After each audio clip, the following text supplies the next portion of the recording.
Welcome back to today's video. Today is Monday, July 14th, 2025, and today we are going to be talking about the New York City mayoral race and a brand new proposal from Andrew Cuomo, who is set to announce later on this week what said proposal is, as well as announce that he is running as an independent in New York City's mayoral race. Now, the independent part and the candidacy for Andrew Cuomo is no surprise. After he lost the Democratic primary to Zohran Mamdani by a pretty significant amount last June, he announced pretty immediately that he was going to be staying in the race. There was a brief period of time that Andrew Cuomo considered that he might not have a viable pathway forward, and it said would opt out of running for the race this coming November. But rather than back down from the general election, he instead decided now that he's going to run, but he's going to include a caveat. And here's what it is. He's going to say to all of the other candidates to make a public call out to Curtis Sliwa, the Republican nominee for mayor in this city, and Eric Adams, the incumbent former Democrat, now independent, also running for re-election. And in noting that this is the first multi-way, multi-contested New York City mayoral race, at least to this degree in recent memory. To find an election similar to this one, you have to go back to the 1980s when there was a liberal candidate, a Republican candidate, and a Democratic candidate. Of course, the Democrat won.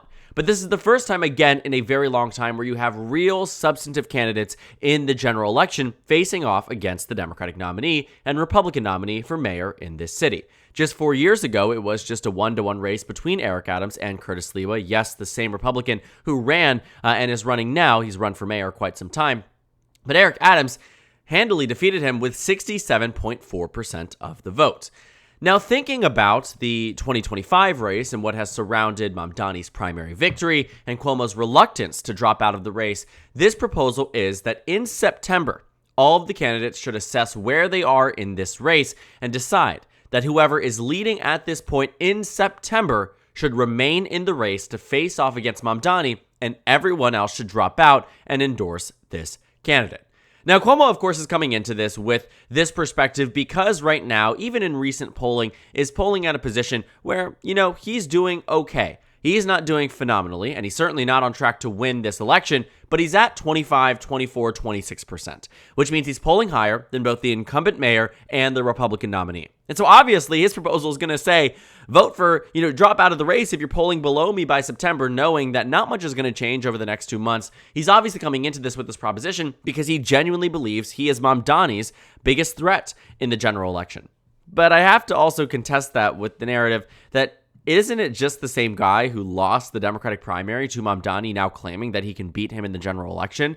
If Mamdani is the Democratic nominee, which he is, he will easily win the election come November if these numbers maintain themselves. And so Cuomo would have to hope for a massive, massive surge in support. But it's also not lost on me that this strategy that Cuomo is adapting isn't inspired by his own political instincts.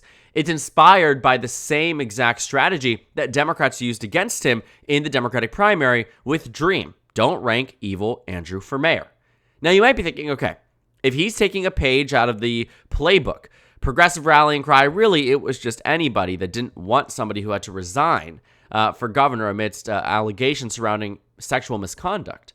But what you will find here is that this rallying cry, progressive label or not, works in a Democratic primary, but it doesn't work in a general election.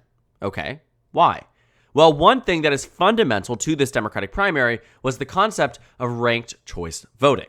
Now, don't get me wrong. If this was a first past the post, meaning the person who gets the furthest along the finish line wins the election, Mamdani would have won this race. But we didn't know that at the time. We were working with data points that said that Mamdani would be in a distant second place and that it would require the final round of voting to take, for instance, Emerson College's poll that showed Cuomo leading by about 3 points, that in the final round, Mamdani would pull ahead.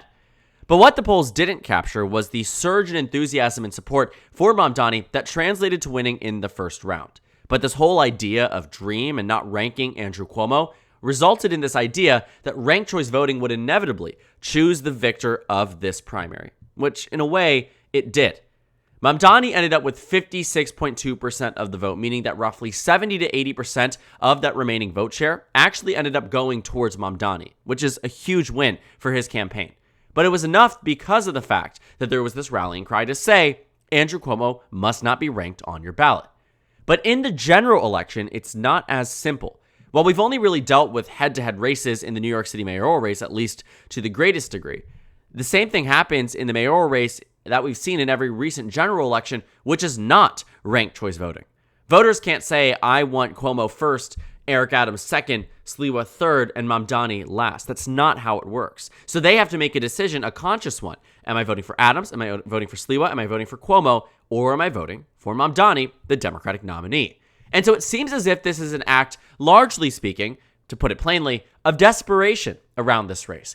Cuomo, who was thoroughly convinced, and arguably the data thoroughly convinced many of us, that he would win this New York City mayoral primary and that he would be facing off in arguably a head-to-head race or a three-way race against Eric Adams in the general election, but that just simply is not the case.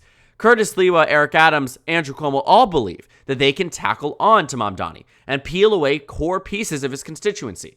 Eric Adams believes he can get some of the more center voters who don't want to vote for Republican but don't want to vote for Mamdani or Cuomo. Cuomo believes he can get those disaffected Democrats that voted in the primary but don't feel represented in the general election. And of course, Curtis Sliwa thinks that he's the viable alternative as the opposition party that standardly has ran against Democrats in every election in the New York City mayoral primary in recent mayoral election in recent memory.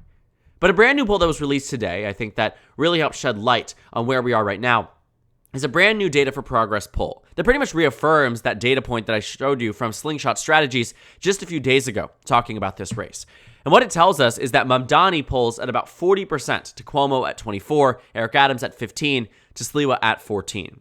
And so under the proposal for Andrew Cuomo, very selfish proposal, very obviously, because that's how politics is, he would say that Eric Adams should drop out, Curtis Sliwa should drop out, and that way they would endorse Cuomo. And what that would do would give Cuomo about 53% of the vote, assuming 100% of those voters go to Cuomo and none go to Mamdani. But under that hypothetical, it gives Mamdani about a 13-point loss in comparison to what was a victory of about 16 points in this multi-way race. Cuomo's whole thing is that if there is only one viable alternative to Mamdani, it must be me, and thus the Republicans must drop out, and so must the incumbent mayor. But both the Republican and the incumbent mayor and Cuomo himself have refused to drop out to endorse anybody else. And while there may be some conversations that have been had, Eric Adams has been adamant he wants to run in this race, enough so that he even avoided the Democratic primary entirely because he knew he would lose it. Curtis Sliwa, on the other hand, someone who has a very long history in the city of New York, literally said over his dead body, does he drop out of the race? And so Cuomo is in this interesting position because he lost an election already and is now trying to make the argument that he is the most viable. But it's not going to be an argument that is sustained and will be one that will be compelling enough to get these candidates to drop out unless he really does some major convincing, which I don't imagine is going to happen. Because you don't come into this with the bargaining power after you just lost a primary amongst your core constituency. And so thinking too, not just about this poll, but really actually about the poll, what we're seeing in terms of key demographics, we'll take a look what we're finding for voters under ages 45. Mamdani dominates with 68% support. Is it possible that these polls are underestimating youth support again? Is it possible that the numbers that said that Cuomo would win by 19, 10 points, or in a final round 24 points might be off again? Why were they off in the first place? Because they severely underestimated the amount of youth support that Mamdani was receiving. And even in this poll, it shows he's winning about 68% of the vote. What's also interesting, too, is that when you take a look at who's winning amongst different groups, minority groups in particular, amongst black voters, Mamdani maintains an advantage over Cuomo by about 11 points. When you take a look at just every other metric too, Latino voters prefer Mamdani to Cuomo in this multi-way race. White voters too. It is every demographic because Mamdani maintains that advantage. Even independent and third-party voters say they prefer Mamdani. And you'll find that that makes a huge difference. But I think it is interesting always to see that when you add up the other numbers, yes, Mamdani might lose, but that's like saying taking a Republican and a centrist Democrat and an independent who's unpopular with incumbency advantage, and you add them all together, and then you beat the progressive Dem who just won the primary. It doesn't sound like it makes sense because it doesn't make sense. The idea that all these other candidates will drop out really seems to be a pipe dream.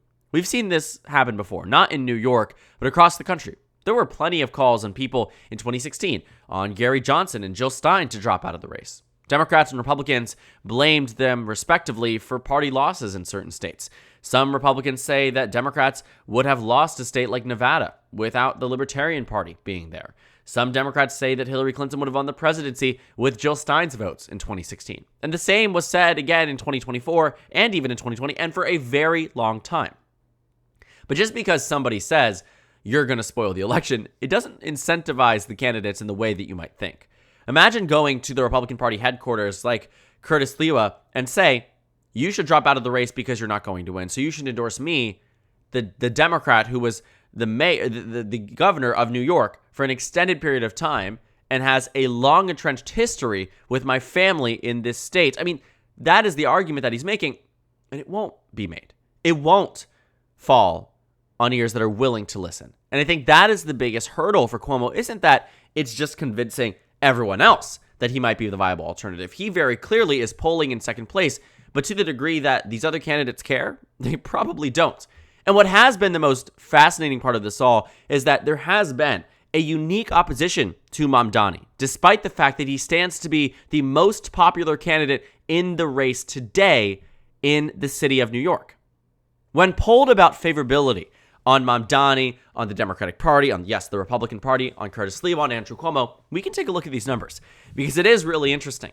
Mamdani holds a 49% favorability rating. Not phenomenal for a Democrat in a city that's registered 61% to the left, but 40% unfavorable actually isn't that bad. It's about a 9-point difference, and given that there was $35 to $50 million spent on going after Mamdani directly, this is actually a good place to be and leaves room to grow. The Democratic Party, however, same favorability rating, but higher unfavorability rating, 49%. You can see that while Democrats largely approve of their own political party, it is a lot of independents who disapprove of the Democratic Party and, of course, the Republicans. And when you take a look, too, they aren't exactly dominating amongst minority voters in the way that they need to. Mamdani, on the other hand, does. And when you take a look, too, in terms of independents and third party, you still have a significant portion of independents, in fact, more independents that approve of Mamdani than don't. For the Democrats, you're talking about a huge 38-point net negative amongst independents about the Democratic Party. So Mamdani's outrunning the Democratic Party, but he's also outrunning everybody else. Kathy Hochul, the incumbent Democratic governor, less popular than Mamdani, just a 46% approval rating and a net -1. Remember, Mamdani's +9, Democratic Party is overall 0, and Kathy Hochul's -1. When it comes down to Curtis Lewa, -18. Of course, he's the Republican nominee, not super shocked, but he's not in a good position. Voters don't really love him. Andrew Cuomo, even worse, -20. Across the city, performing worse than the Republican in terms of favorability rating. Just 39% of voters say they have a favorable view of Andrew Cuomo at all. And just 20% say very, very favorable, just 11% of independents. Amongst independents, it's a -43. But then when it comes down to the Republican Party, you'll see that -41. Okay, well, it's hard to underperform the Republican Party, but I can guarantee you one of the mainstream candidates actually does, -41 for them. Eric Adams does even worse. 70% of voters in New York City have an unfavorable view of their incumbent mayor. 70%. Just 20% of Democrats view him favorably. Just 26% of independents view him favorably. In fact, about 60% of Republicans do, which is the only reason he's being held up and over water. So the only person who really does as poorly as Adams is Donald Trump. But the point is that Mamdani's more popular than Trump, obviously. But he's more popular than Eric Adams and the GOP and Andrew Cuomo and Curtis Lewa and Jim Weldon and Kathy Hochul and the Democratic Party. And so to see Mamdani in this position, it actually isn't too shocking that he's in the lead. It certainly shouldn't be. And so for Cuomo being at this point, it very clearly reeks of desperation to the extent that he believes this is the only viable pathway forward. Because you shouldn't be running in a race you know you are doomed to lose after losing a primary. A lot of states have what we call sore loser laws, that after you lose the primary like this one, you can't switch to another political party to spite that same candidate that you ran against in the primary. But New York doesn't have those laws, so Cuomo isn't bound to do anything. He has the opportunity to run, and it looks like he'll stay in the race. But I don't imagine that the other Republican or independent will drop out of the race simply because he's asking them to do so, because they've known the state of the race. I doubt Curtis Lewa genuinely believed that he was going to be the next mayor of New York. And even with the intervention of Donald Trump himself, he has told Donald Trump that he'd rather run for mayor than have any type of position in the administration or do any type of meddling to allow it to be easier for someone like Cuomo or Eric Adams to win the New York City mayoral race. Because that's not where it is. It's not where these candidates lie, and it's certainly not what they would like to see out of a city that they are fighting, truly speaking, they are fighting to lead in the next upcoming 4 years. And so it'll be interesting to see how Andrew Cuomo and all the other candidates really interact with this race, because I doubt they are going to do this coalition that Andrew Cuomo would desperately want them to do, which means that the pathway forward is getting narrower and narrower as the days go on, and Mamdani's lead only starts to climb, and it would be very difficult to see how Mamdani loses this general election. So thank you guys so much for watching this video. Make sure to comment down suggestions below. Subscribe on the left if you haven't already, and check out the Instagram and Twitter. At the bottom left of the screen, there's also a Discord server if you go ahead and join. On the screen, there's a video for you to watch and then a playlist for my 2025 election analysis videos. Again, thank you guys so much for watching, and I will see you all later today.